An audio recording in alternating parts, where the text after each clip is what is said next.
So just real quick, I wanted to give a shout out to Vicente because he was one of the first people that knew about the podcast like 1 year ago. I'm not sure when I'm uploading this, like if it's September 1st, which is the anniversary, or right before it. But yeah, shout out to Vicente. How you doing? I'm doing good. I'm doing good. How about you, Jordan? Good, man. Remember how this was 1 year ago? Couldn't figure this out. Yeah, now it took you like 5 minutes instead of 50. Yeah, last time it was an hour before we began. An hour? That makes sense. It was. I mean, even before you got here, I was like trying to set everything up. Like, how does this work? And you couldn't figure out how GarageBand worked. Or was it GarageBand? What is it? Yeah, I'm still on GarageBand, but I can't say that now. I gotta say Anchor. Anchor? That's they're the ones that pay me now. You gotta figure out how Anchor works, right? Yeah, just get a little bit closer, like kind of one about a fist away. Yes. Yeah, like at an angle. That's what I'll say. No, I mean like your seat at an angle, kind of where I'm at, like that. Or like I don't know, but Like this? yeah, or like kind of I'm like move it over. Yeah, So I'm you not. want- Okay, so we're sitting like this. Yeah, there we go. Kind of Okay. like that. Just make sure you're close to the mic when you're talking. Mm-hmm. There you go. Like you're about to go up to it. There we go. That's that ASMR right there. Very disgusting. I do not want to listen to that when I'm driving and I just hear like smooching sounds. Why not? People who listen to ASMR whenever they go to sleep are kind of weird. Not gonna lie. Or I didn't try it, but I started listening to it. It's like I tried it. I'm not afraid to admit. Did you? I tried it and it was like, what? I'll listen to Joe Rogan.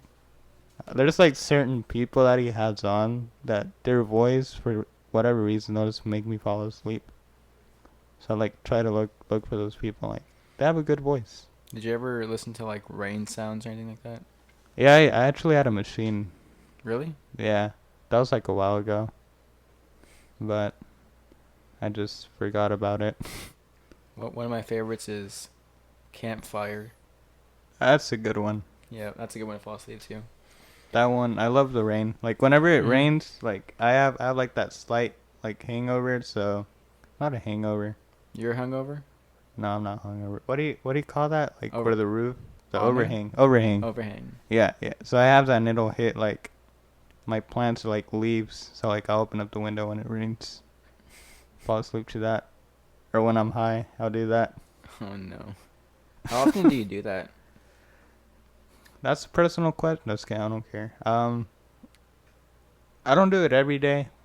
It's just a few times a week. But it does get expensive. Yeah, I can imagine. That's what holds me back. Uh, no, not really. Like it's good. It's good to have those moments. You don't want to be high every day. It's Mhm. it's just weird.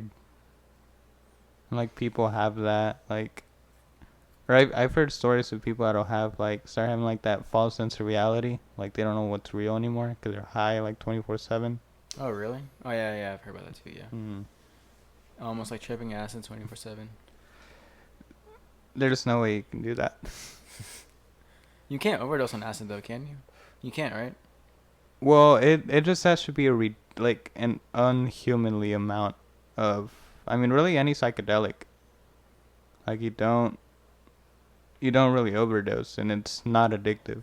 As much as they'll say it's addictive, it's definitely not addictive. Is It's it brain just altering? oh yeah, for sure. I know, but like, does it alter like the chemicals in your brain? Yeah, it really does. Hmm. I talk about this every episode, but I'm gonna say it again. But especially cause what the shrooms have is they have the psilocybin, and whenever your stomach ingests it, it'll ingest it as a psilocin. And what the psilocin molecule is, like a compound that's very very similar to serotonin, so that it'll trigger that serotonin and it'll raise it, and your brain will, and cause they're so similar, like your brain will take it in as serotonin. So like it'll raise your awareness, but you also feel like that you'll have like that warm feeling while you're on it, and like you'll see stuff, cause like it's the way it messes with the receptors. Hmm. It's quite interesting. I know I talk a lot about that on here. What don't you talk a lot about? What do I not talk? I realized the other day I was talking to Jack like right after this episode. I realized we don't really talk about music. I don't know much about music either, so I can't talk about that. Hmm. Not like I love music, like I have albums like up here. Mhm. It's just like when it came to realize it's just because it's just a conversation. Like there is like white noise in the background, so you don't like I just don't think about it, you know? Is that you hear? I can hear. Probably. What's he doing? I don't know. They have school right now. Wait, what time is it? It's like Well, 6 o'clock. no, like not right now. I'm just saying like they'll have class like in the middle of the day, Oh yeah. but Probably gonna have online school for a while, I'd imagine. what are you doing right now? I am working on working on my freelance work, and I'm also about to start college online. Talk about that freelance for a bit, because I know you've always been into like media, like audiovisual stuff. Well, um, really freelance, especially now because COVID. I chose a bad time to be born, you know. So because COVID hit right as I was trying to start my freelance career, then there wasn't any jobs because no one wanted to be next to each other. So that really like put a stump in my way. So first few months of COVID hit, then I'm at the gym whenever it opens back up, and I'm talking to one of the other gym goers. That's kind of a weird way to say it. Talking to one of the other people. He does like backyards, like masonry work, Mm-hmm. and he told me about this app called Thumbtack, and it's just like it's kind of like Fiverr, almost, or like Craigslist, but you put your information on there, what you do, what you want to do, and then it matches you with people needing that service. So I've gotten a few jobs so far actually off of that. I I made a decent amount of money in a short time. Like I think over the past 2 weeks, I've made like close to $600. Oh shit. I've never had like an actual 9 to 5 or not any, or I never had an actual job, so I Hmm. don't know how comparable that is to like, working 12-hour shifts or 10-hour shifts, whatever. 12-hour shift would be too much. Yeah, I mean, it's definitely a good amount of money, and especially like that's one difference you have that as a freelancer is that you're doing what you enjoy, Mm-hmm. and like not a lot of people can say that. It's yeah, my first actual gig wasn't anything to do with video. It was someone who wanted to be taught how to capture audio, because it's a comedian, and her name is, or I'll just say her first name. Her name's Sarah. She's like in her 40s, I believe she said, and she has no idea how to use technology at all. So I had to go over there and teach her how to capture audio, which actually turned out to be a really good thing because now she wanted to bring me on as her podcast producer. Hmm. So she's starting a podcast with a Patreon. She said, "Imagine Joe Rogan and Joey Diaz, and we're gonna rip them off." Okay, I was like, "Okay, sounds good." So yeah, she's pretty fun though. She's a comedian. Oh shit. Yeah, she's only a local comedian though, Hmm. not like worldwide, Not like Joey Diaz and Joe fluffy. Rogan. Yeah, not fluffy. Although she is paying really, really generously for that. Hmm. I should have her on then. Maybe. She's really fun to talk to. Hmm. Yeah, I mean, I've had all sorts of people on here. Like it's been here. Actually, one of my recent ones. It was my barber for like 10 plus years, and recently he started doing comedy, and he said that it was just the wrong time to start in that, but because they started last year, like 2019, and he said that. I mean, he obviously already had like connections because he works at a barber shop, and like that's kind of the reason why I started, because he would just talk shit all day. Cause I mean, it's a barber shop. What else are you gonna do? Talk shit and cut hair, say dumb shit, and I mean that's kind of what he did. And then one thing led to another. Next thing you know, he was doing like 5 minute bits, 10 minute bits, like at comedy clubs all over Dallas. he'd go down to Austin. He'd go like all sorts of places in the area, and he was saying that he made a deal with someone, and like they were like in 2020 they were gonna go to like L.A., Phoenix, like just all over. I don't remember if it was a certain region or just in general the U.S. I think it was the U.S. Like he pretty much had it all set, as in he was gonna tour, but COVID happened, so Mm-hmm. COVID really just got in the way of a lot of people's lives, really. yeah. Like, what would you be doing right now if COVID wasn't a thing? Same thing, or just did you have bigger plans? Well, actually, I mean, I'm not gonna talk about this on air, or at least not yet. But COVID has actually been good to me. Really? Yeah, because here's that's kind of the way I see it. And I was talking to someone about this, like an example, like I'll talk to people, and then they'll say like, yeah, like my wife and I lost my job. We don't know what to do. The kids are home all day. Like, it's just complain and complain and complain. And then you have these other people like, oh yeah, I got a promotion. We're getting a new house soon. I just bought this car last week, and like it's all good stuff. And then it's kind of like the way I see it. Like I just had a lot of free time. Like Starbucks, go home, and then I get home like at 1. Or I mean now I've been getting home like in the morning, so it's like 11 or 10 when I get home. So I still have the whole day to myself, and it's like I can lay around in bed, watch Netflix all day, or I can use it. I can go to the gym, be productive, read, learn something, find a hustle. Have you found any more side hustles? I mean, I was just exploring a lot. Like back in April, I think it was, I flew a plane for the first time. Wow. Yeah.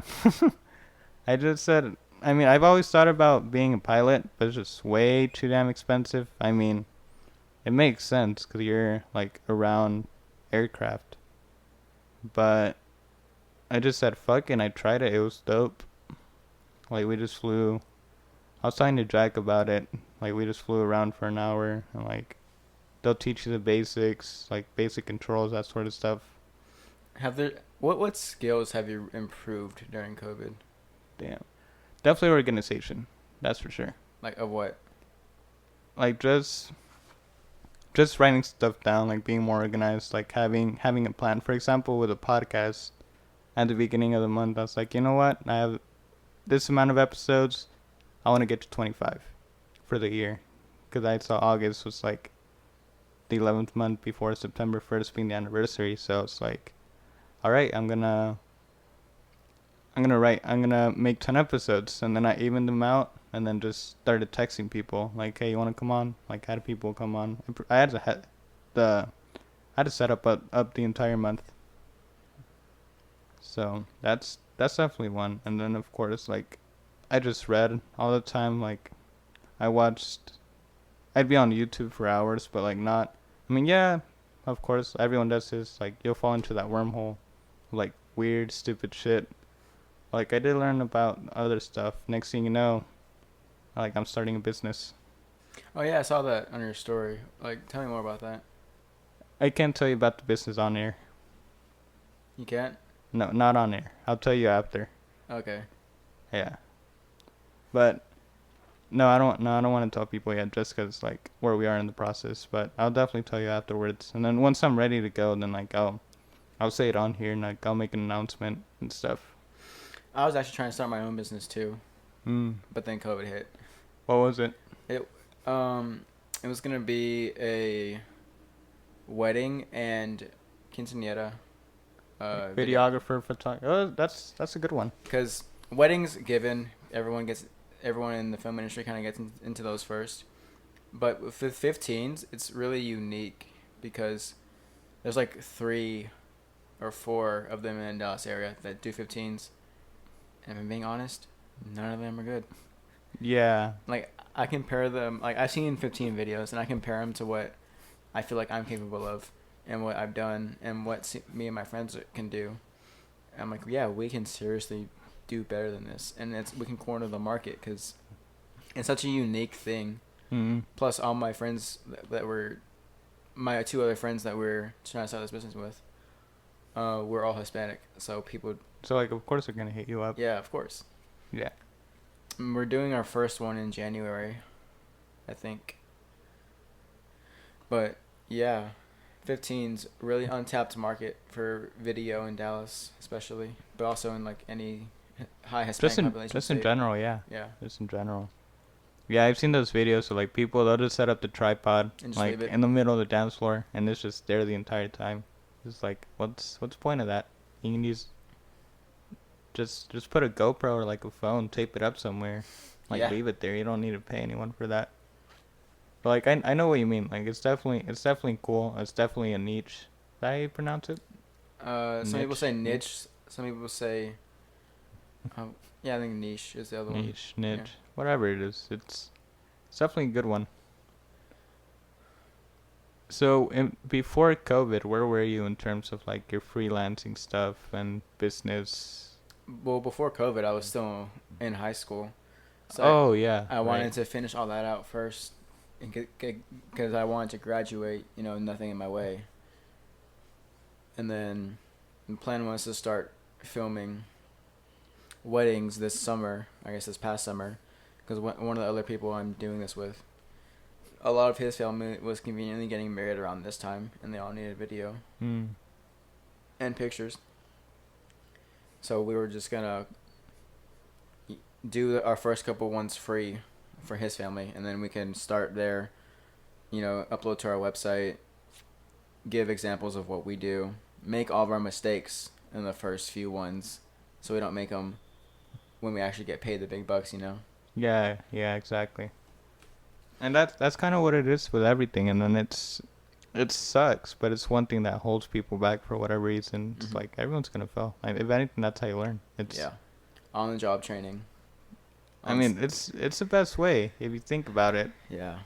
Cause you have to start from the bottom somewhere. Like if you're starting fresh out of high school, if you're starting fresh out of college with debt and like some sort of degree, you're still gonna start at the bottom. You don't know shit.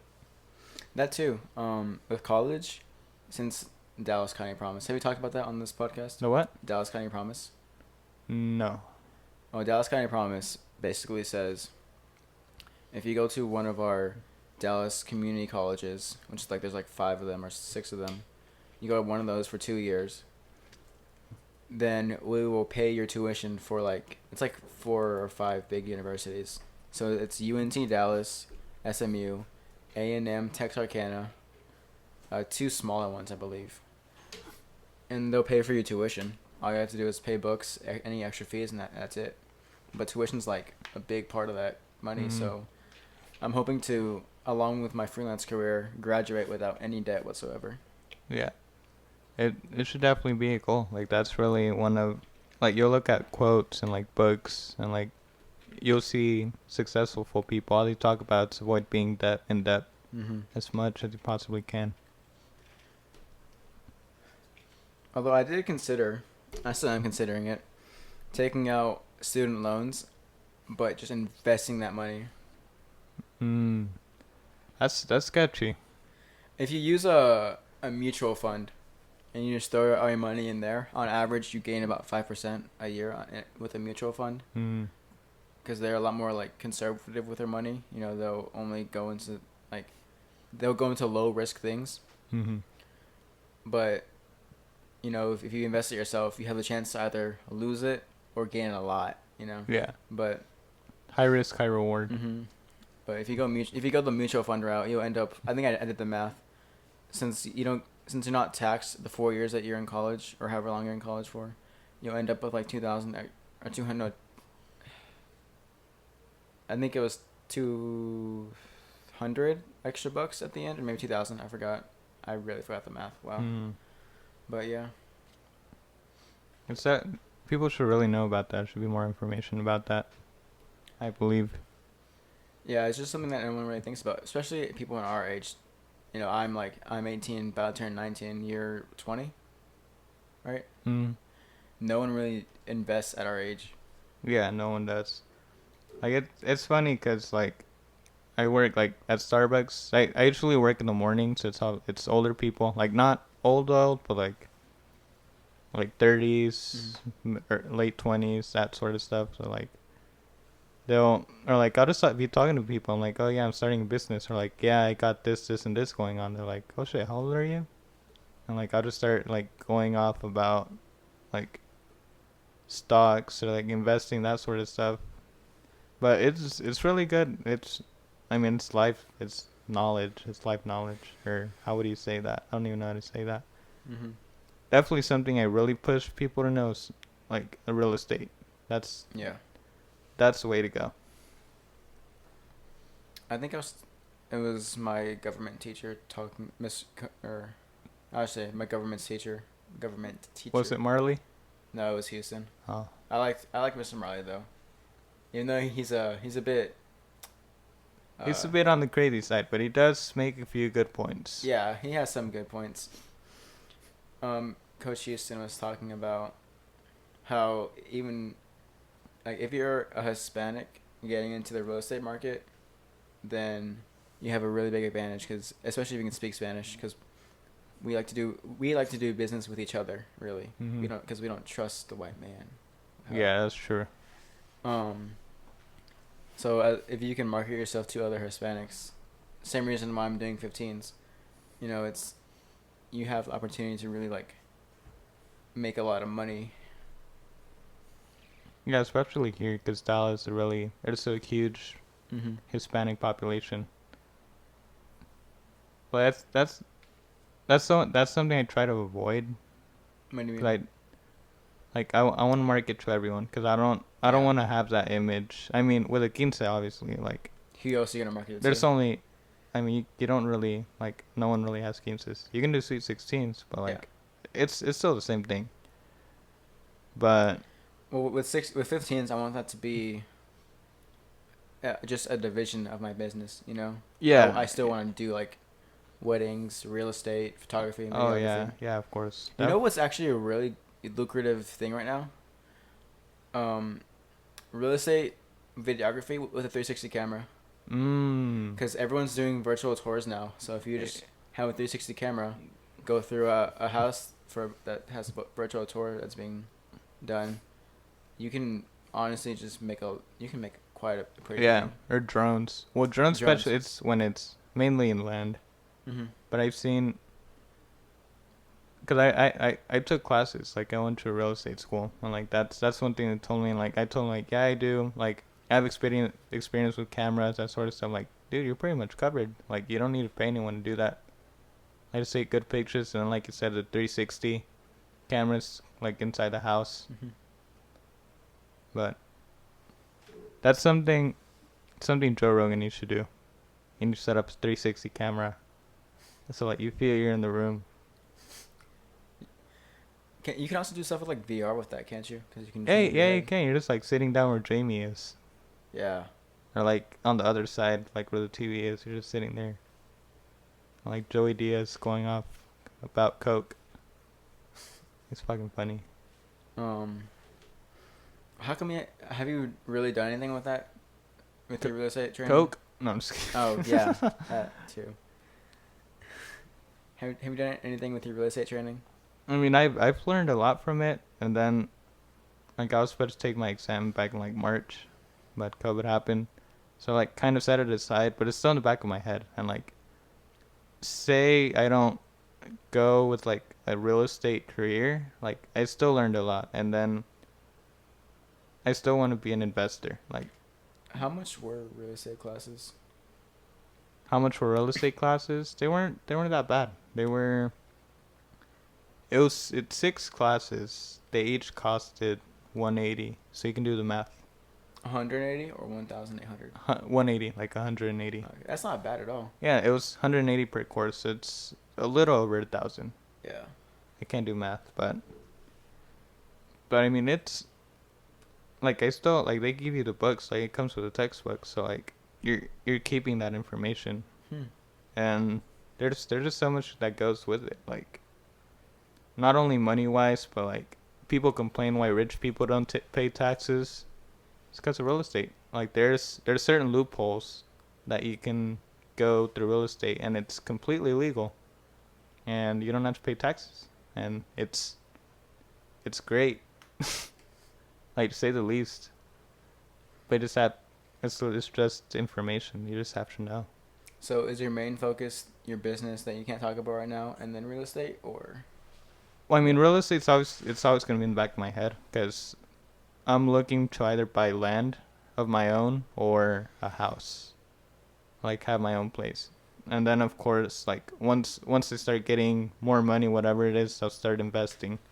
So like if it's either flipping houses or buying land, building something on it, or just renting out properties, whatever it is. But there's thousands of ways to make money off real estate.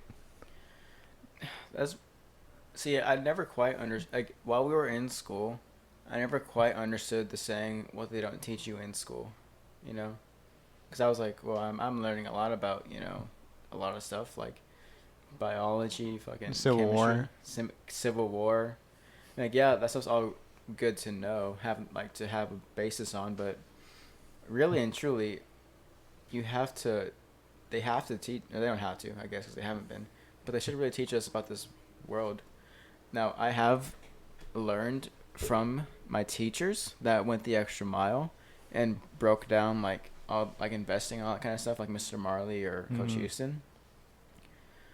But that's not a widespread thing. Yeah, And I think going to college and working at 9 to 5 is too pushed in our school system. it really is. Whereas there's you can like what I'm doing freelancing. I don't work 9 to 5. I work whenever I want to work. That's Right. true. I edit one video for someone, play video games for like 3 hours, and then I edit another video for someone after that. It's like, and I'm still making pretty good money for just starting out. Mm-hmm. And other people like can do whatever else they want, like real estate or even becoming a day trader. Mm-hmm. Oh yeah, that's getting really big, and like I'm looking to have a guest about on that soon. Like we'll talk because I really do want to learn more about it. Mm-hmm. Like I know some people say it's a scam. I mean, it also depends, obviously. Like if you know more, or like if you're focused, like it's just with everything really. Like if you're focused, if you're determined to get something right, you're gonna get it right, whatever it is. So whether it comes to you want to become a better editor, like, or looking for better lighting for a certain project, or whatever it is with anything, like you'll get it figured out. You just need to put time and effort to it. Yeah, I've honestly learned more life related stuff through YouTube than I have in school. Really, yeah. Yeah. That's also a negative thing I talk about it on here a lot and just in general about schools is that it's so I don't know what the exact word is, but they're so focused on the exam, like on an exam and test scores and scores and scores and scores, where if you memorize test answers or or or how do you say it? Like meanings of words. What is that called? Fuck. Definitions. Definitions, yeah, like definitions, certain words or test answers, you're gonna do fine, and the teacher's not gonna care, or most teachers are not gonna care if you learned anything or not. They're just gonna worry about that score, Mm-hmm. cause that's how the school is tested, or that's how school is graded based off of test scores, and obviously that's how teachers are paid. So it's really negative, and in the long run, it really affects people. Do you listen to a lot of podcasts? Like a lot of podcasts? Occasionally.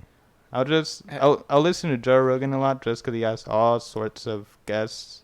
So like if I want to learn about, if one day I'm just in the space mood, like I'll listen to like Neil deGrasse Tyson. I like his Star Talk. He has a good one.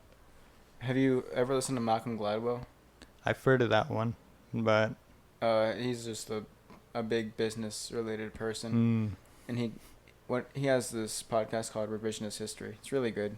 Everyone should really listen to it because he gives like retrospective look backs into history.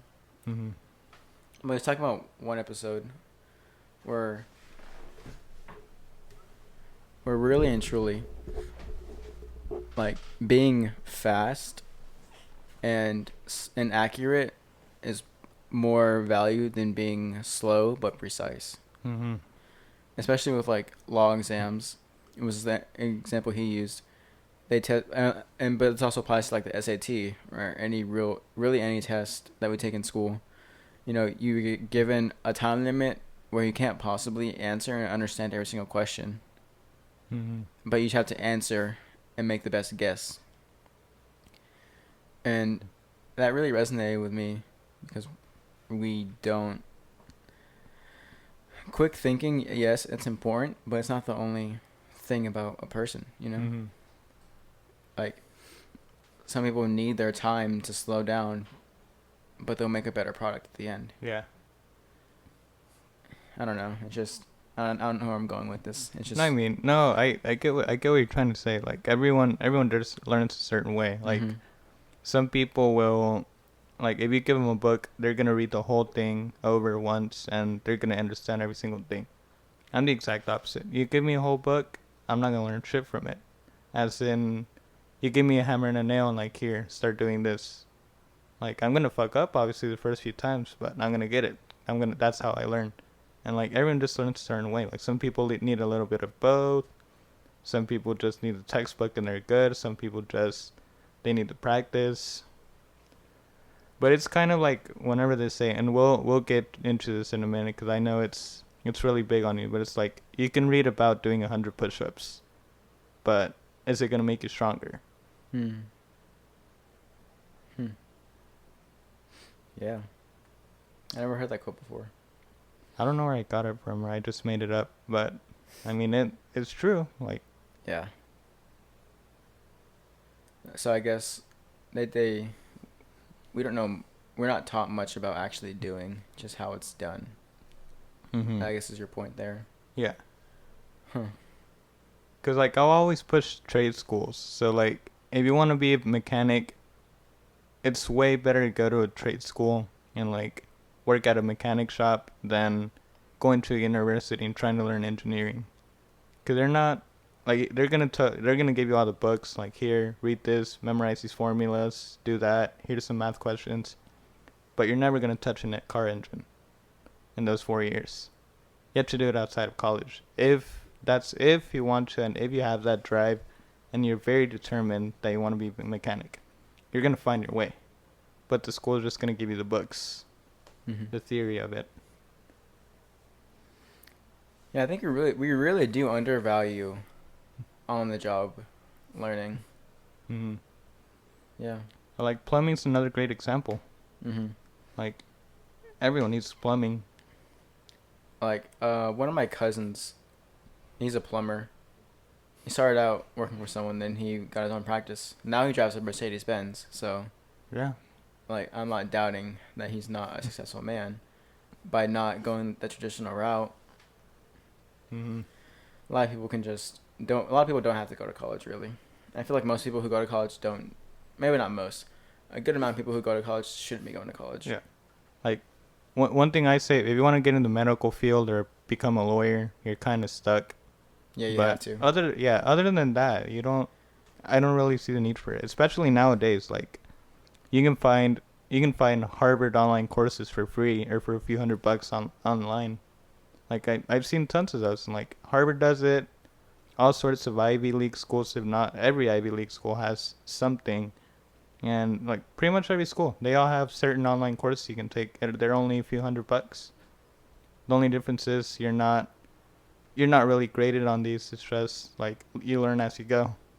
I think it was MIT or somewhere like that, where their students write textbooks for Yeah. for everyone, and they're all free, available on a website. Mhm. Yeah, I've seen those, and they're like you said, like you can download them, or if you want to buy them, they'll probably be not $500. But I mean, there's all sorts of ways, especially now. Like we're in the information age, Mhm. and it's kind of like it's something that I feel that they're trying to do in terms of they're trying to sell you to college just because I mean they've been going on since forever. Did you hear about that? The alternate method of paying for college through student debt, No, I don't think so. where no, traditional student debt goes like this: you college bills you. You go through a third party company. They give you the money. College gets paid. They don't care. And then you pay back your tuition to that third party company. So college already has the money. They don't care. Well, the new proposed method, and it's being tested at some colleges. But basically, whenever you go to college, you pay for very little. Like, but then whenever you graduate, no matter where you work, a tenth of your paycheck goes to that college every single month. Really? Yeah. So it incentivizes colleges to really be thorough in how they teach you and make to set you up for the best success later on in life. Because if you don't succeed with their learning, then they don't get paid. Mm-hmm. You know? And I think that's a really good system that they should implement more of. Yeah, I haven't heard of that one. What's it called again? I can't remember what it was called. I saw it on a John Stossel video. Hmm. Yeah, because I'll set you up. And that's kind of like the whole thing just in general. Man, I'll mention that one poster where it's like, yeah, it's on top, high school diploma, you'll make certain amount of money. And then Mhm. like the next one, it's like some college, this amount of money. And like undergraduate, this amount. And like, it's kind of like the average salaries. So like, from when you're very little, like when you're not even a teenager yet, like they're already programming you to where, Mhm. and they set you up to where you have to go to college. The only thing about that system is that I personally think that arts and liberal arts colleges will really be negatively affected by stuff like that Mm-hmm. because those fields don't make money. It's Mm-hmm. just unless you're like at the very very top of your game, but that's the 1% of that field, you know. Mm-hmm. But and it's not like they charge you for like the rest of your life. Like they charge you for, I think it's like 30 years, Mm. and in that much time you should have paid back if you got successful. Mm. So if you end up like, you could end up paying more than what tuition would have actually been, or you could end up paying less. You know, there's something that for some reason it hasn't brought up yet. But what do you think about the wage gap?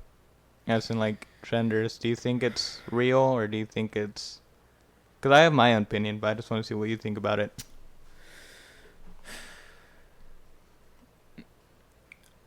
One of my teachers put it like this: if companies think that they can get away with paying women less than men, then why aren't all big companies hiring only women? Mm-hmm. Instead, why are men getting hired at equal rates, and even in positions of power? So that makes me think, is it real? Because maybe like 30, 40 years ago, yeah, it was real. But I'm not so sure there's really much of a gap anymore. Mm. What about you? So there's this my thing, and then like I learned about it, and then especially like I know Jordan Peterson talks a lot about this, but and it was also like a Mr. Marley thing. So like if you had him in Mm-hmm. high school, like I know he mentioned it, and it's kind of where I started getting thinking like, is it really true what they're saying? 'Cause like you said, if women are getting paid less, I'm gonna hire all women. Like whenever I start my business, I'm gonna hire all women because they're cheaper. But it's definitely not the case. And then the way he put it as is that, for example, like you said, liberal arts or like some sort of arts major, women are most likely gonna go there, Mm-hmm. or especially you see like teachers. They're not the highest paying job, but a solid 75% of them are like solid, let's say 70 are women. And then like childcare or social workers, most of them, over 50% of them are going to be women. And they're not the highest paying jobs as in men. And this is actually a really good thing we can get into this because I know you somewhat fall into this, not exactly, but in terms of, for example, the highest paid jobs are obviously like the STEM, like in the STEM field. So like engineer or programmer, etc., etc. And it just so happens to be that most of the people that go into those fields are men. And something Jordan Peterson says, it's because whenever you're a man, like like women are more social and they're more emotionally intelligent, but that's just kind of the way evolution worked out to be.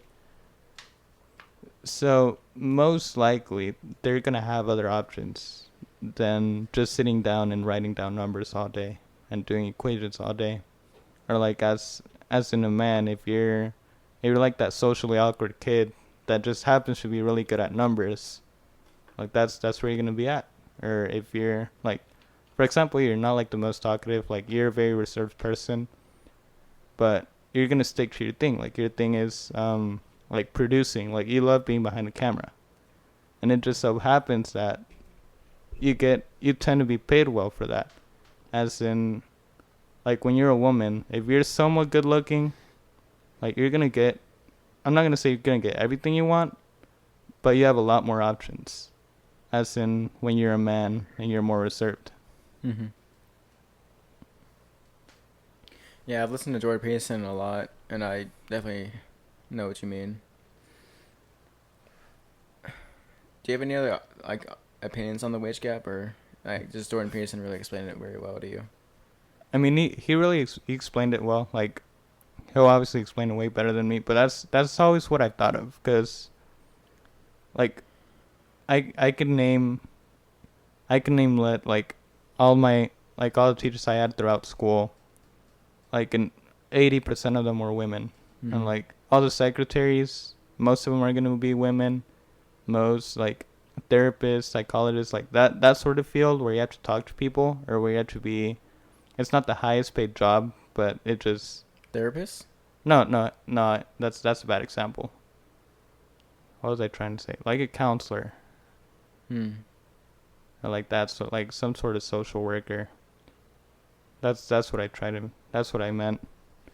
Or like even a nurse, they're like somewhat paid well, but they're not. I mean, obviously you can move up in the medical field, but it just happens to be like they tend to be men, Mm-hmm. and it's kind of. I mean, it's really just evolution. Cause like people talk about like the hierarchy and like yeah, but I mean there's a lot of female CEOs now. Like there's a lot of like shouts out to them. But I feel like those women are definitely the exception. Yeah, for sure. But like if you're gonna pay like I don't know where I was trying to go with this. Yeah. Um. Although I think with especially our generation, the lines are blurring a little bit between who's going to do like what gender is going to do what. You know. Mhm. Just I feel like we're a lot more open with our generation. So I've seen a lot of more women going into like being really interested in STEM fields from at least is my experience, which is very admittedly very limited, but I've seen a lot more women interested in STEM fields, Mhm. and a lot more guys that wanted to work with people more. So maybe we're on the verge of a cultural shift. I mean it's kind of like where the information age is, Mm-hmm. and like you just tend to be more open, but it also gets very like it gets very weird in like certain aspects of it. And like I know I've gotten a lot of shit for it, but I'll talk about it anyways because it's, I mean, it's really just like the way science is. Like in terms of you've heard those stories, as in a transgender like male to female wrestler or Mm-hmm. power lifter, they go into a female division and win everything. And like it's just the way like the body is. Like men, like this is it's mainly testosterone. It's like what makes a man a man. And like it's what makes like it makes us have more mass. And like so we're obviously gonna be stronger. And then like if I were a woman and I focused my whole life on becoming a power lifter, for example, and I just dedicated it and like won everything. Next thing you know, a guy like a 30-year-old man decides to be a woman. He's gonna beat me because he has 30 years of testosterone in his system. There's no way you're gonna get it out. Mm. That's 30 years, 30 years. Yeah, you have thicker bones, a higher muscle nuclei density. Well, that is something interesting though, because I remember, or I was reading about it. W- Males and females have, this is kind of going off the transgender argument. Males and females do have similar muscle building potential, Mhm.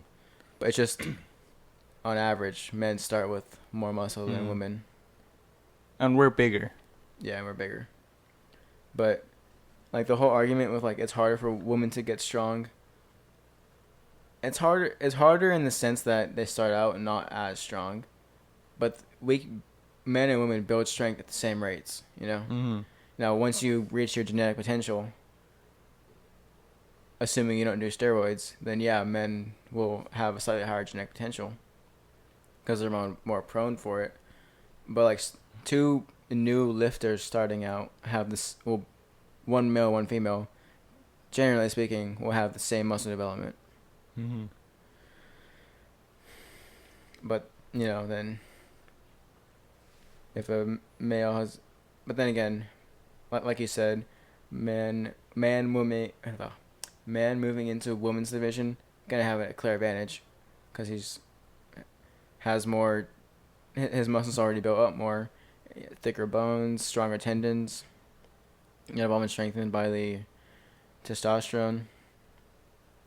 So the clear advantage, of course. But as far as starting, like, if someone with no, if a man with no muscle, no athletic training whatsoever, decided to become a woman and then compete in women's sports, it wouldn't be as big of an issue.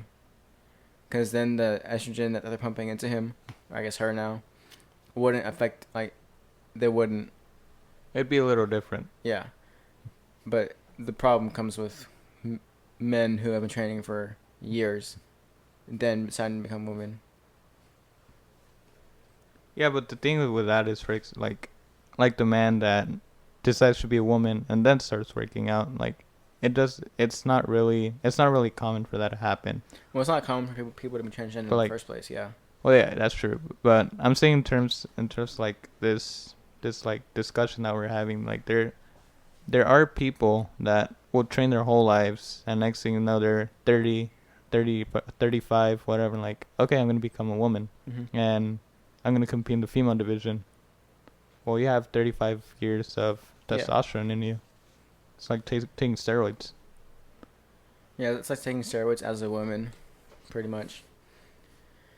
But, yeah, like someone like our age decides to make a transition, it's not going to, well, not even our age, closer to 15, makes a transition, it's not going to be too big of a difference, I would say.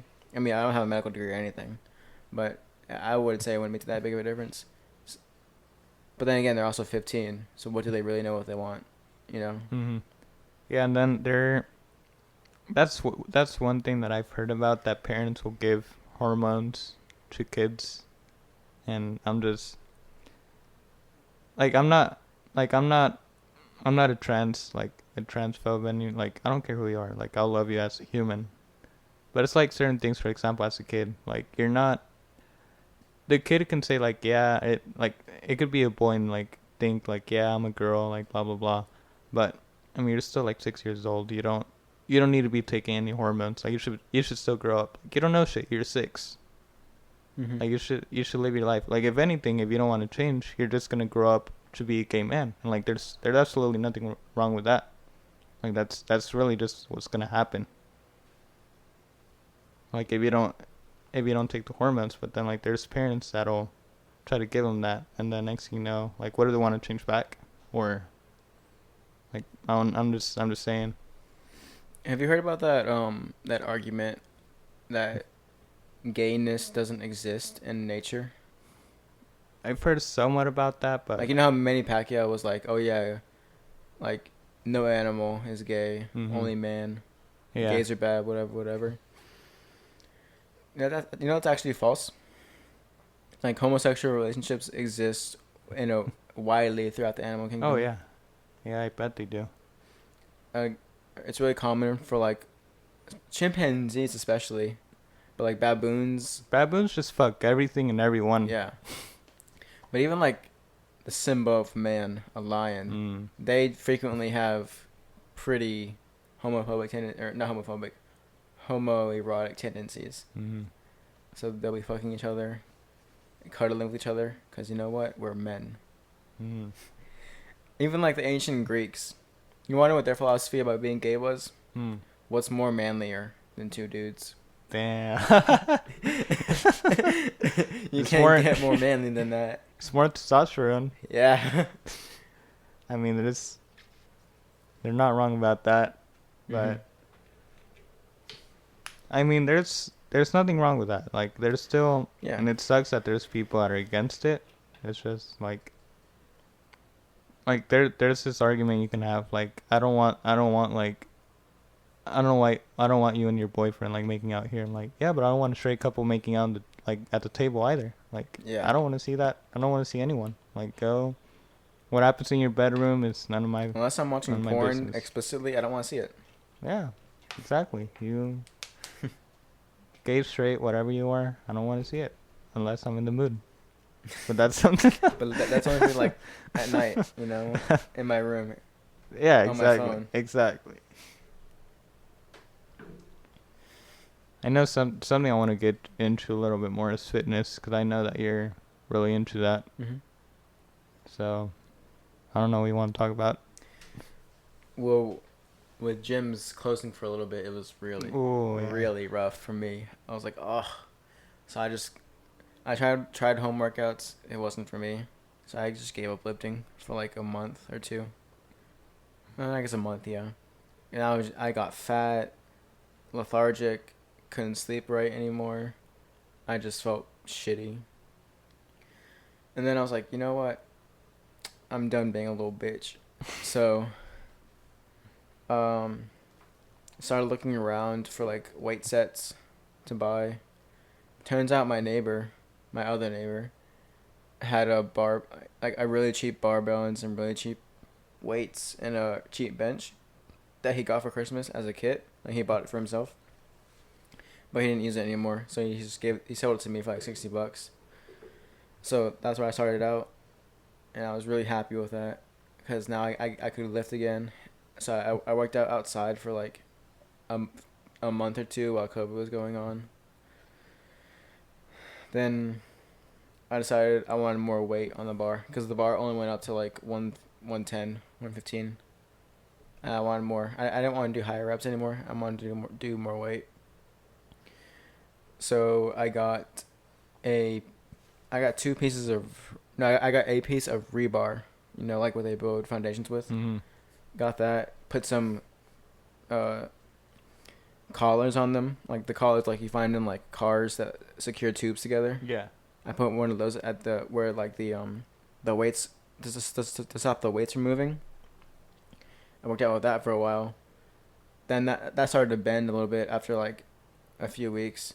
So I got a thick piece of like plumbing pipe that was metal.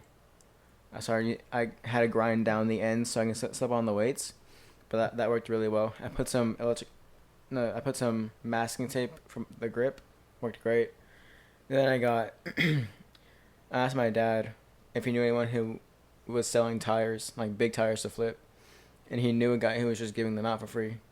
So he went and got one for me, and so now I have a tire at my house. And that was, you know, I was really happy with my setup, although it was getting hot, so I had to work out in the morning. Well, I worked out in the morning, but like I had to work out in the morning because it was hot outside, and I couldn't do it in the house because the only free space we had was a place with tile. I'm not gonna drop a weight on tile, so I worked out outside. And then gyms opened back up, and I was super happy. Cause without the gym, I got depressed as fuck. Cause the gym was my like therapy almost. So I got super depressed for a little bit there. But gym opened back up. It was really great for a week. Then they were like, "Yeah, you need to wear a mask whenever you lift." We were like, "Shit." And then they clarified a week later, you only have to wear a mask whenever you're walking from place to place. Like whenever you're walking from like station to station, you don't have to wear a mask while you're lifting. So it wasn't as bad. It's not as bad anymore, but yeah, I'm getting back into like, I'm still not as strong as I was before quarantine, Because before quarantine, I hit a like right before quarantine started, like the week before, I hit a 415 squat, a 275 bench press, and I have a pretty low deadlift at like a 360. It's pretty low for my squat. How much do you weigh? At the time I weighed 172, so it was pretty all right for my weight. But now I got up to 190. During quarantine. Right now I weigh about 182 because I'm on a diet. But I'm still nowhere near the strength that I was before quarantine, so I'm Mm-hmm. just working on getting that back up. But yeah, that's quarantine's been rough for the gains. For the gains. Yeah, you've been. How long have you been lifting for? At this point, I've been lifting. Well, I've been lifting technically since for about 6 years, but I wouldn't say I've been like lifting efficiently or lifting smart until the last 3 years. What's the difference, like with that, like before and Well, like the last 3 years? before lifting smart, um, my progress was slow, and I didn't really I didn't look big, because I just did whatever the coaches do in the weight room for athletics or for football. You know, yeah, I was decently strong, but my bench was terrible. My squat was pretty good. My deadlift was all right, but the way that like schools teach you to build muscle, they teach you to build muscle in more of a CrossFit way, whereas they don't really focus on they focus on strength, like that's one of their emphasis, but they don't actually train for strength. They train for reps, and What do you mean by that? so they value having big numbers in the weight room, right? We had Carbajal, one kid who could squat, 6 plates, who can deadlift 500 pounds. He bench pressed 400 pounds, I believe. And like that was good for him. He's also a big dude, and they valued having big numbers. But the thing is, to get big numbers, you have to train for strength, or to get big numbers in the fastest way possible and effectively, you have to train for strength, which means lower reps, higher weight. Well, they had us do medium to high weight with a lot of reps. So it would tire us out, and we'd end up not actually lifting effectively for like the second and third set, for the third and fourth set. And they would have us run a lot, which isn't necessarily bad, but it just tired us out even more for the weight room. So, we weren't actually lifting effectively.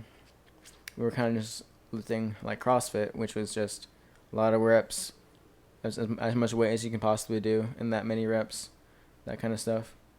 But then once I got out of doing sports in high school, started reading more about lifting, about health, and I quit working out for like a half a year. No, not half a year, like 3 months maybe. Just because I didn't have any access to anything. I could have worked out at the school, but I didn't really want to. Was it just like during the summer? No, it was during school. Off season? Yeah, I decided not to do football my junior or senior year because I had too many injuries. But so I stopped lifting for a little bit, and I felt disgusting. So looked into it, got a gym membership at the rec center, started watching tons of YouTube, reading different research papers.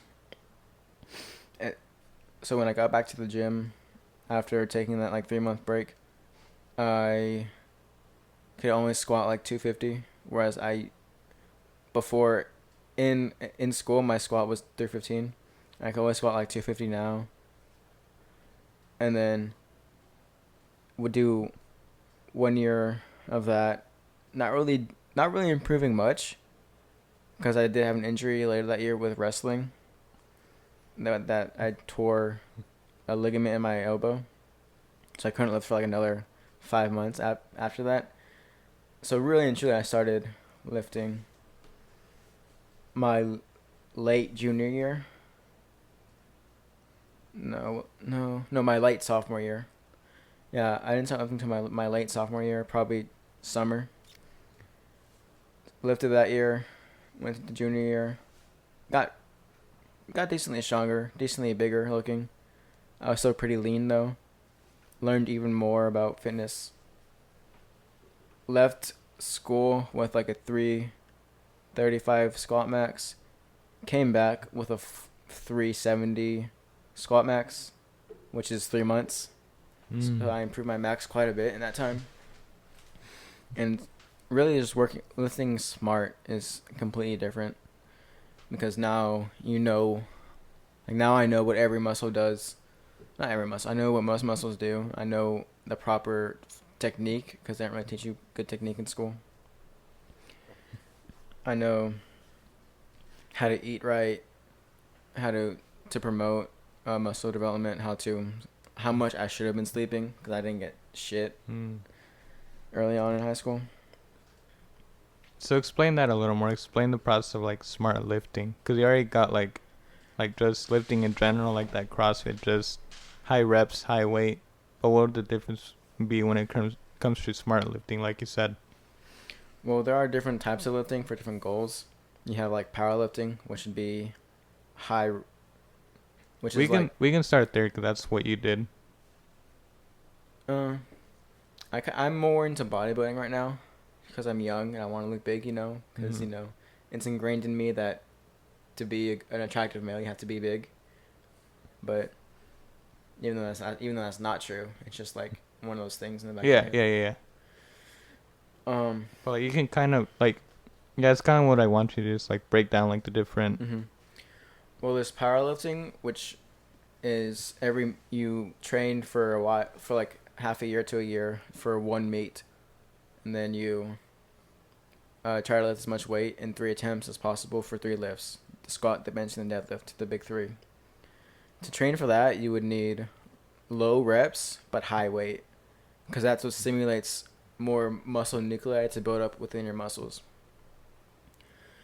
To be more of a bodybuilder, you'd want to train higher reps with lower weight, because that tears more muscle, so your muscle appears bigger because it fills with more nuclei, but it's not like properly trained for producing the most strength necessarily.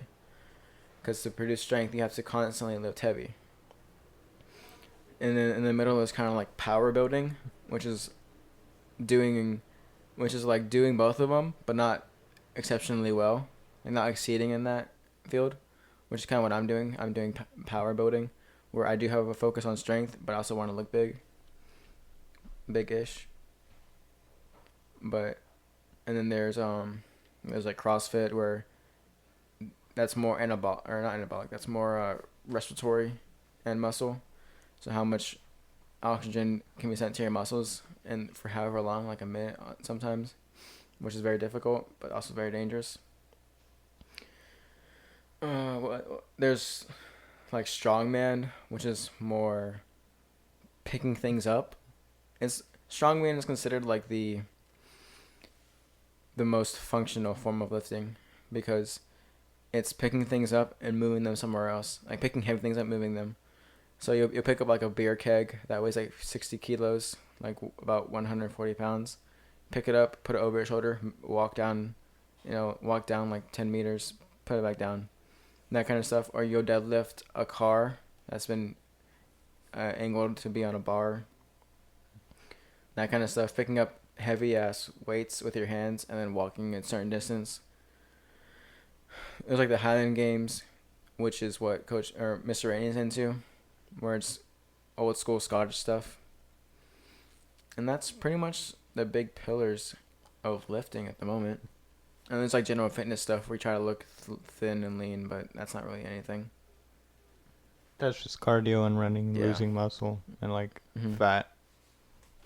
Yeah, it's kind of like a misconception a lot of people don't get, or not to be sexist or anything, it's usually women. Where it's like, I'm trying to lose weight, and they'll just focus on cardio.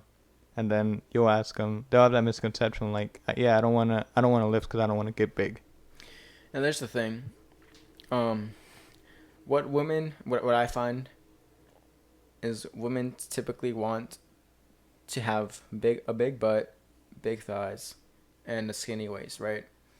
Well, if you all you do is run, then you're gonna have, and then it's gonna be more compressed because the your body's gonna eat up your muscle to fuel your running.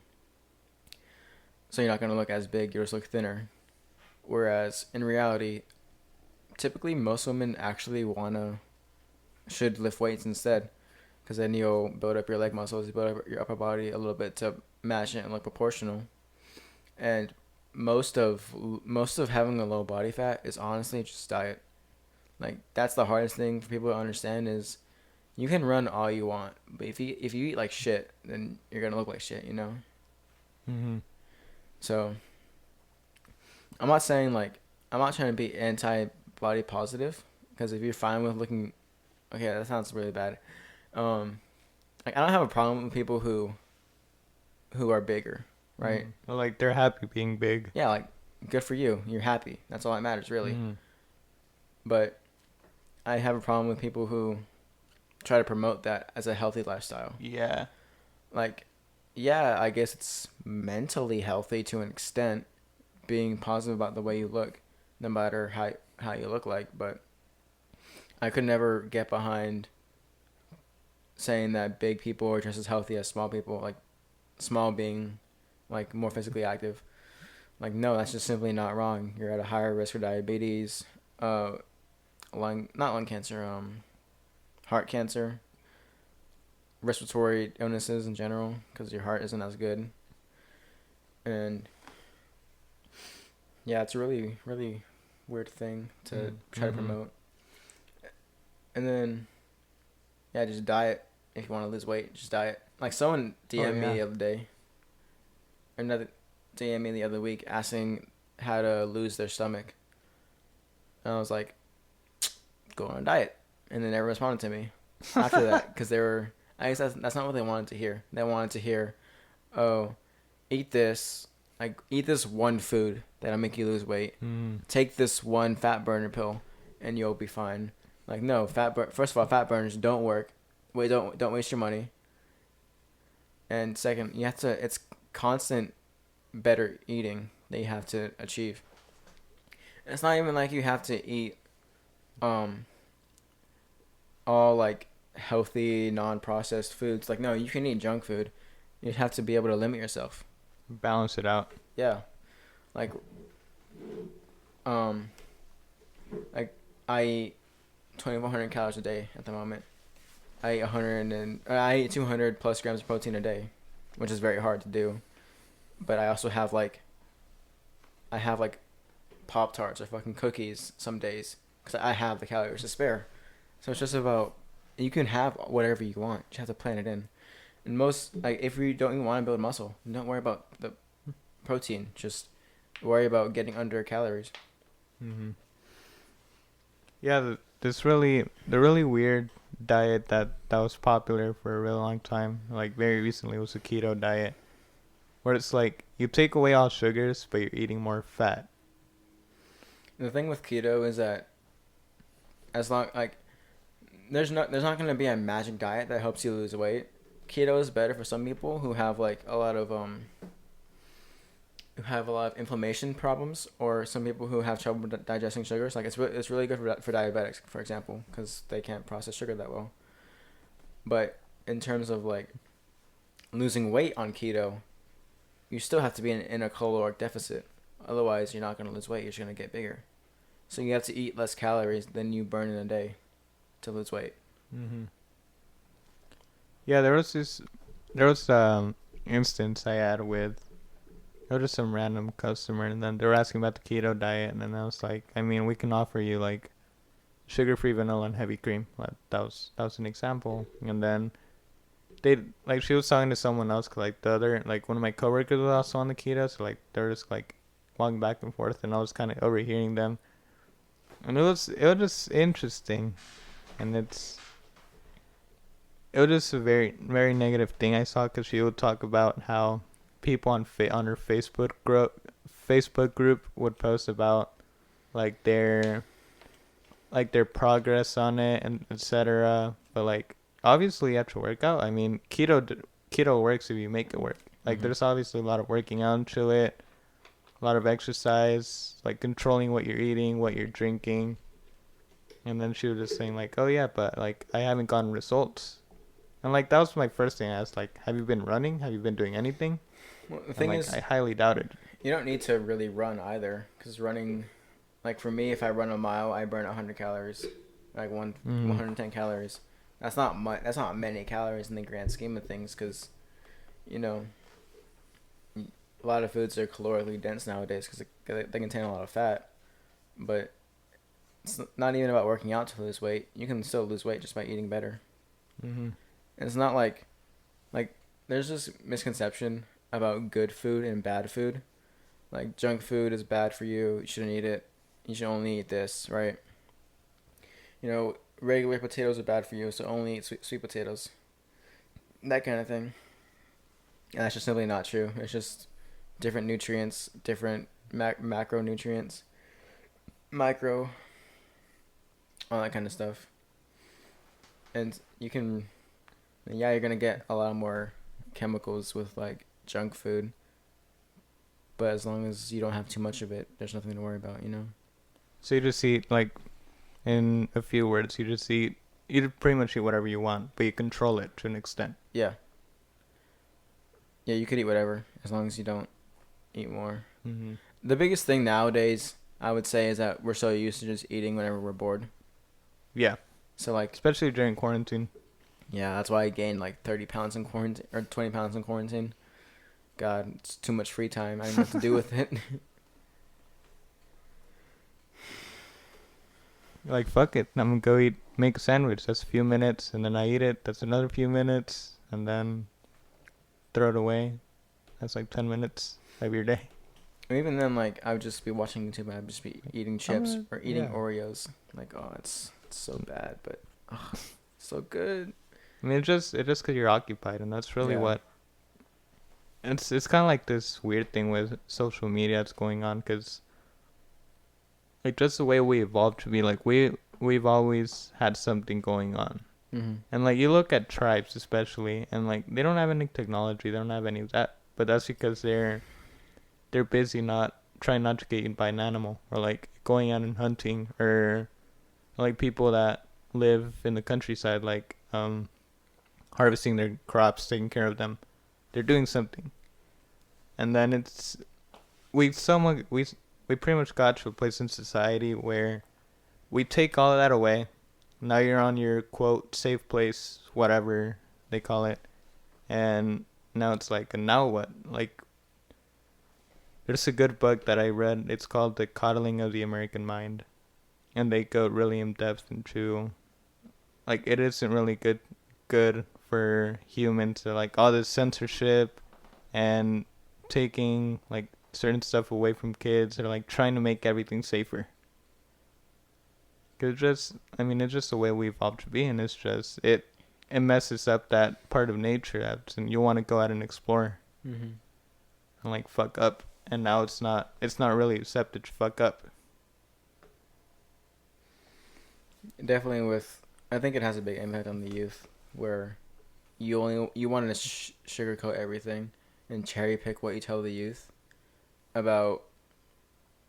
Like, you can't, like, I think the biggest thing is probably trying to rewrite history to like take out all the racist parts of our past.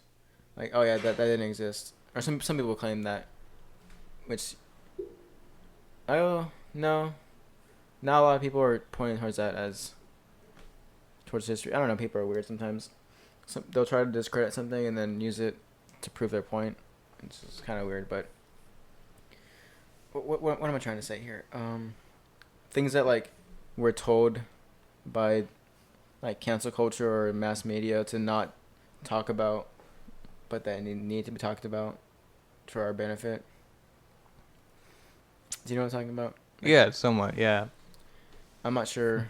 I can't give an example right now because I guess what you're trying to say is that they'll say like, yeah, you have, like, it's a right, you can say whatever you want, you can say your opinion, but then next thing you know, you say like what I said, women shouldn't, yeah. or men shouldn't compete in female sports. Mm-hmm.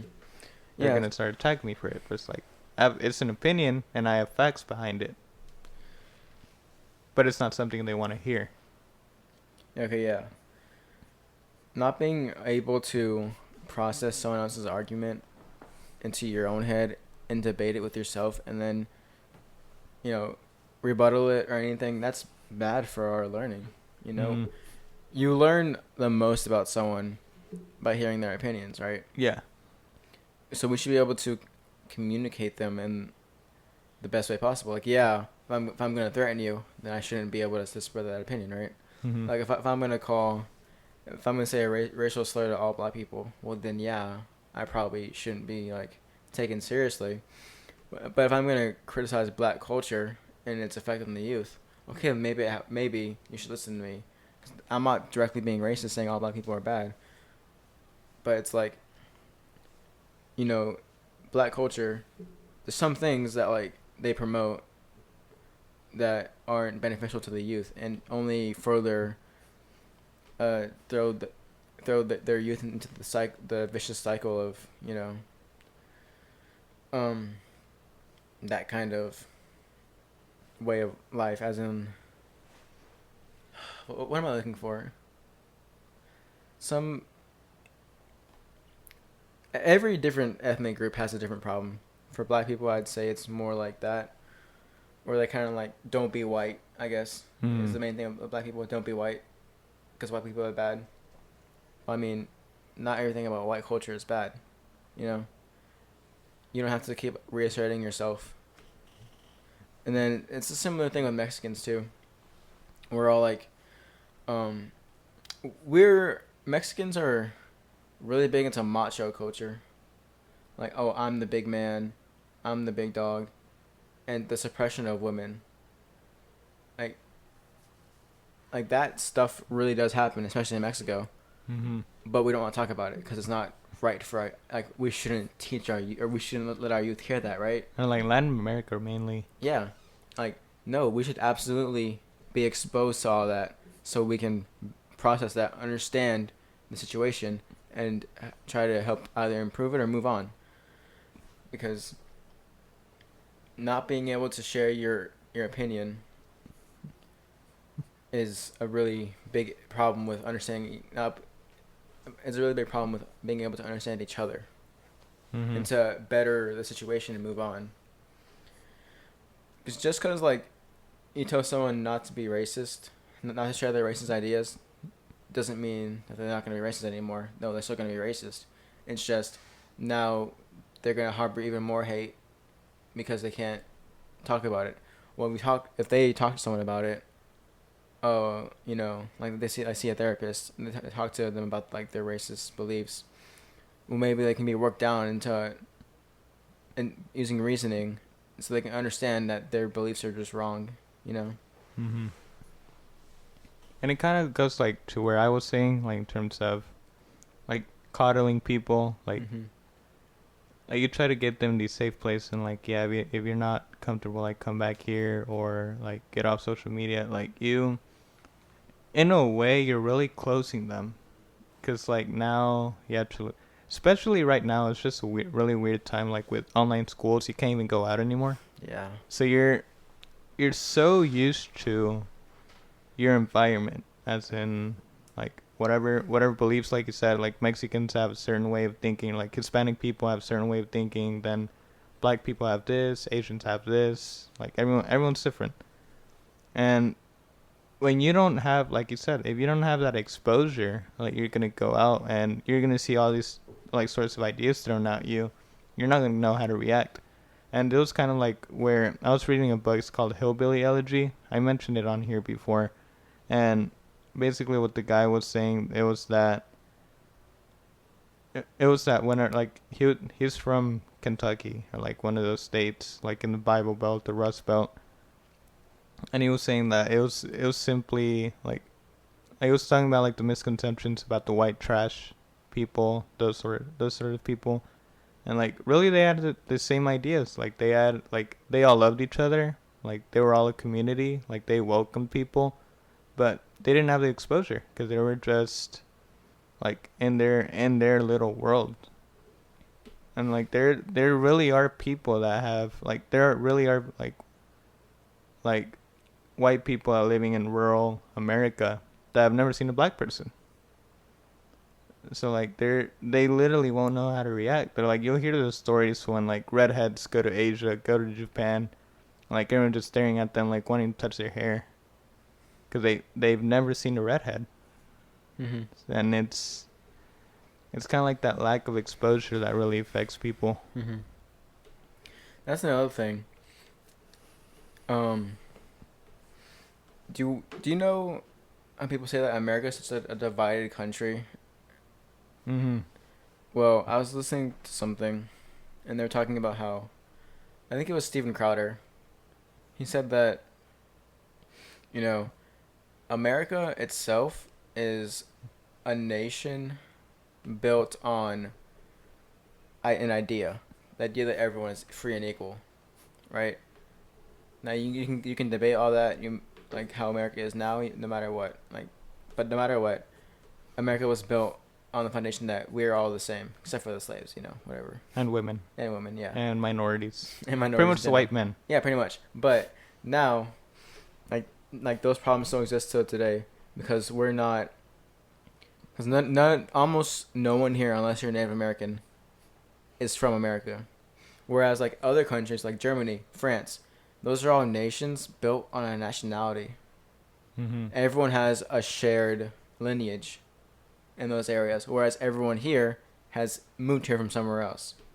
The vast majority of people have brought their cultures along with them, like vastly different cultures. Like European culture differs vastly from Asian culture. You know.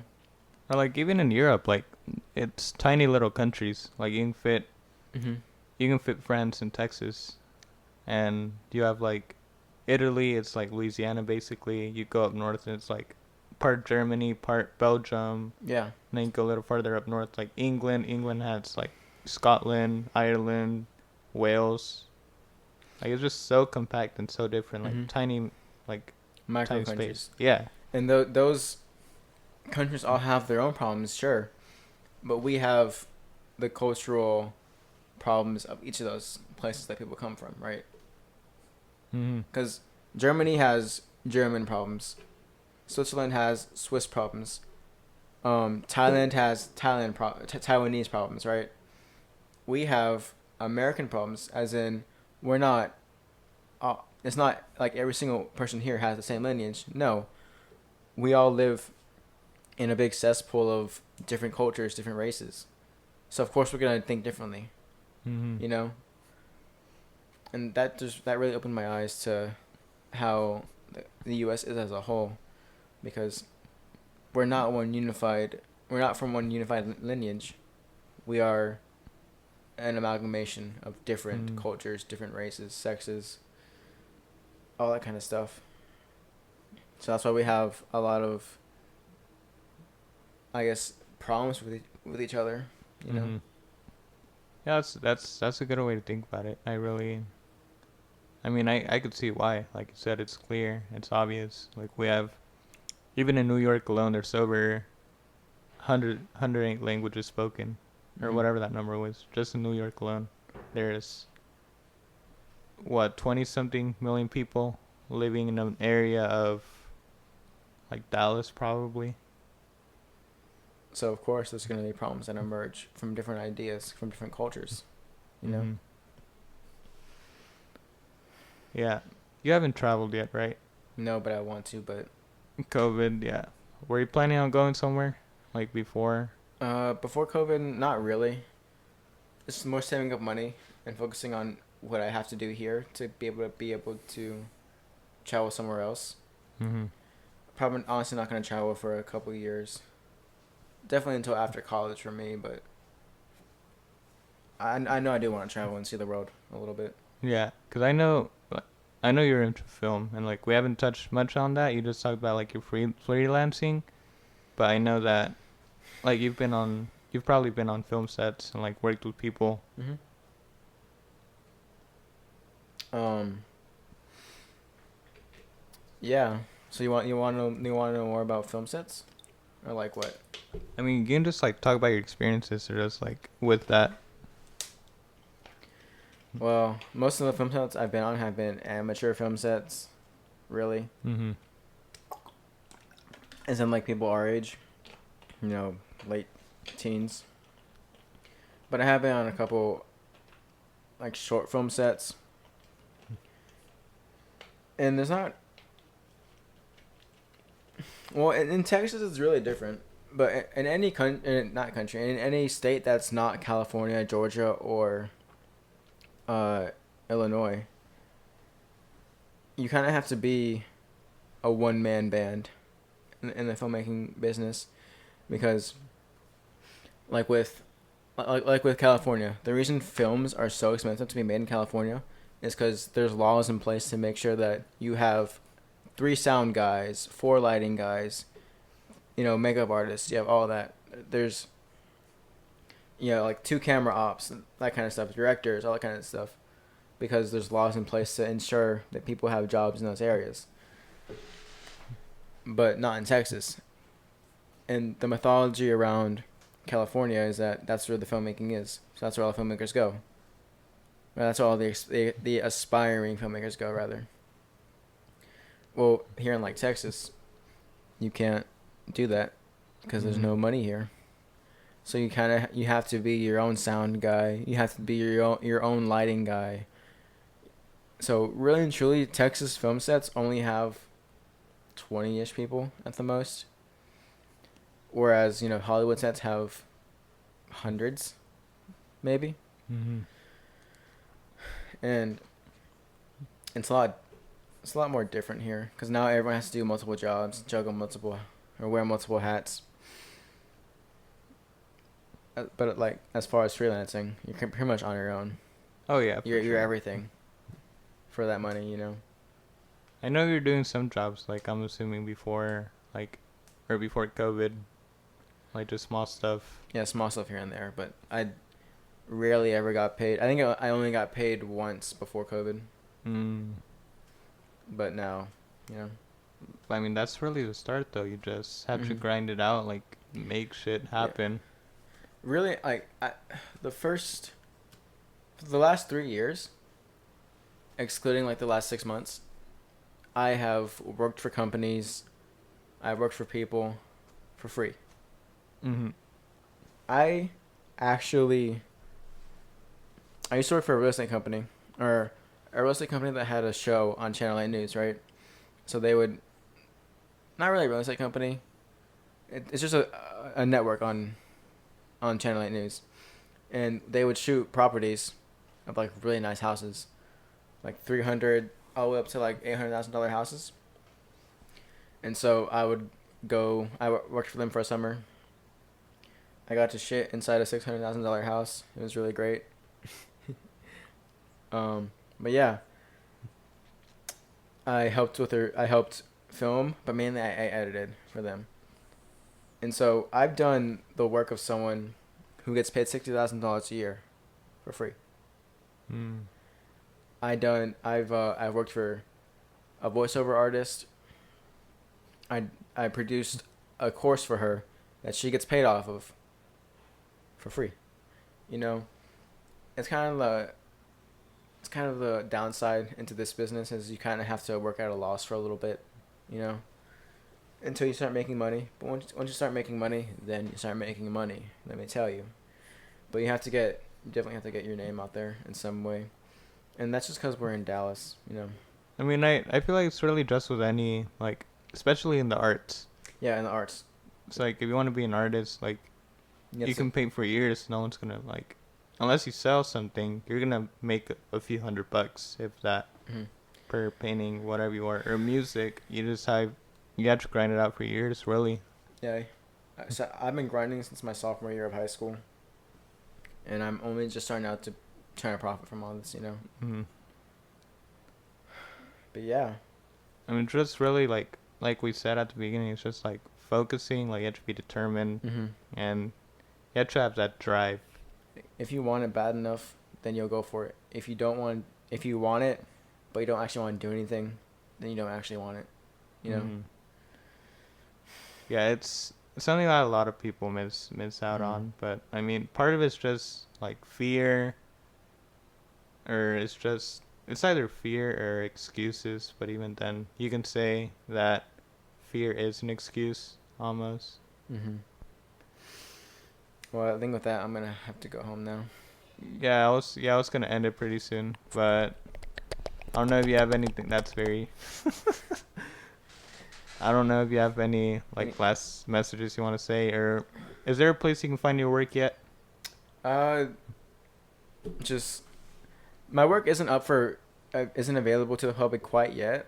I am like for one of my videos, I'm working with I'm working for an investing company that invests in India properties, and by contract, I can't use that as a show of my work, but you know, definitely follow CAV Media Productions on Instagram. That is the letters CANV Media Productions on Instagram, and then our website is gonna be up soon, where we're gonna start having, we're doing a wedding next month for one of our friends' relatives. So within the next year, I expect to grow my business, Mm-hmm.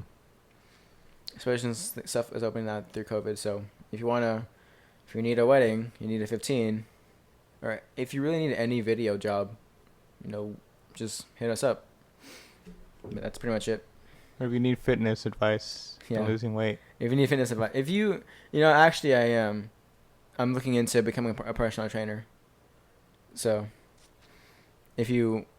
but as far as any fitness tips, I guess you can DM me at VM Osorio 38. That's my Instagram handle. Jordan might leave it in the description or something. I'll figure it out. Just tag you or something, Okay. whatever. But other than that, it's just eating right. Get sleep, which I don't get.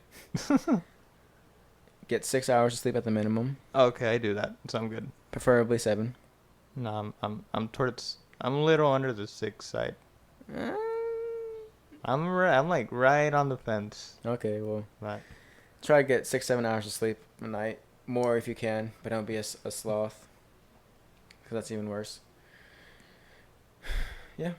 Yeah, well, thanks again for having me. Like, it was definitely different from before we started. And, like, I mean, it's been a year and I've somewhat I've gone a decent way for sure. And, like, I've got my shit together. So, it doesn't take an hour to set up anymore. Yeah, man, now it feels like you're a lot more confident, you know what you're doing now. And now you have a general understanding of the process behind this. Yeah, it's been a lot of fun. Like, if you want to come back and talk, I know you're not the most talkative person, but like, if you want to come by, say stuff, hit me up in a year.